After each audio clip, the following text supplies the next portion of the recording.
होली हमारे भारत देश की प्राचीन और प्रमुख त्योहार है। यह त्योहार हर साल फाल्गुन मास की पूर्णिमा को मनाया जाता है। होली को हंसी खुशी तथा रंगों का त्योहार भी कहा जाता है। भारत में होली का उत्सव अलग अलग प्रदेशों में अलग अलग तरीके से मनाया जाता है। होली के पहले दिन होली का दहन किया जाता है। होली के दहन के लिए सूखी लकड़ी, बांस और गोबर के ढेर जला के गाना गाते हैं। क्रिसमस मेरा प्रिय त्योहार है। यह हर साल 25 दिसंबर को मनाया जाता है। यह ईसा मसीह के जन्मदिन के रूप में मनाया जाता है। क्रिसमस के दिन लोग बहुत ही खुश होते हैं। लोग अपने घरों को साफ सुथरा कर सजाते हैं। क्रिसमस ट्री को रंग बिरंगी लाइटों, सितारे और खिलौने से सजाया जाता है। लोहड़ी 13મી જાન્યુઆરીના રોજ મકર સંક્રાંતિના પહેલા દિવસે ઉજવવામાં આવે છે। લોહડીના રાત્રે અગ્નિ પ્રગટાવીને તેનું પૂજન કરવામાં આવે છે। આ તહેવાર અંધારા પર પ્રકાશનું પ્રતીક માનવામાં આવે છે। આ તહેવાર પંજાબ, હરિયાણા અને દિલ્હીમાં ઉજવવામાં આવે છે। મારો પ્રિય તહેવાર નવરાત્રિ આપણો ધાર્મિક તહેવાર છે। નવરાત્રિ આસો સુદ એકમથી આસો સુદ 9 સુધી મનાવવામાં આવે છે। નવરાત્રિ એ દુર્ગા માતાએ આરાસુર સાથે 9 દિવસ સુધી યુદ્ધ કર્યું હતું। 10મા દિવસે તેનું વધ કર્યું હતું, એટલે નવરાત્રિ ઉજવવામાં આવે છે। નવરાત્રિના 9મા દિવસે નાની છોકરીઓને દેવી બનાવવામાં આવે છે અને 10મા દિવસે દુર્ગા માતાની મૂર્તિને વિસર્જન કરવામાં આવે છે। रक्षाबंधन हिंदुओं का प्रदेश त्योहार है। यह त्योहार भाई बहन का त्योहार है। इस त्योहार को राखी का त्योहार भी कहा जाता है।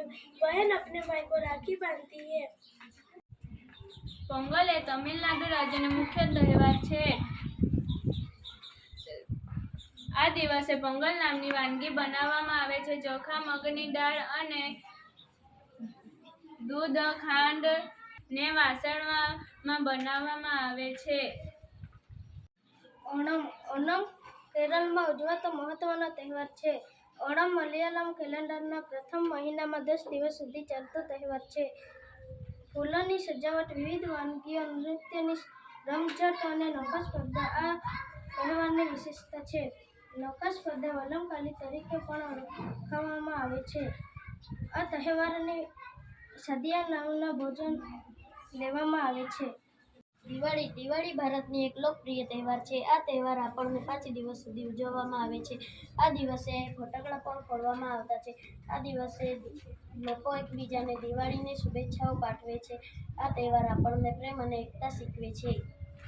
ઉત્તરાયણ મારો પ્રિય તહેવાર છે। ઉત્તરાયણ 14 જાન્યુઆરીના દિવસે ઉજવવામાં આવે છે।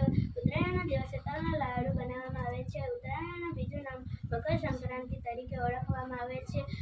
ઉત્તરાયણના દિવસે સૂર્ય ઉત્તર દિશામાં ઉગે છે, એટલે તેને ઉત્તરાયણ કહેવામાં આવે છે।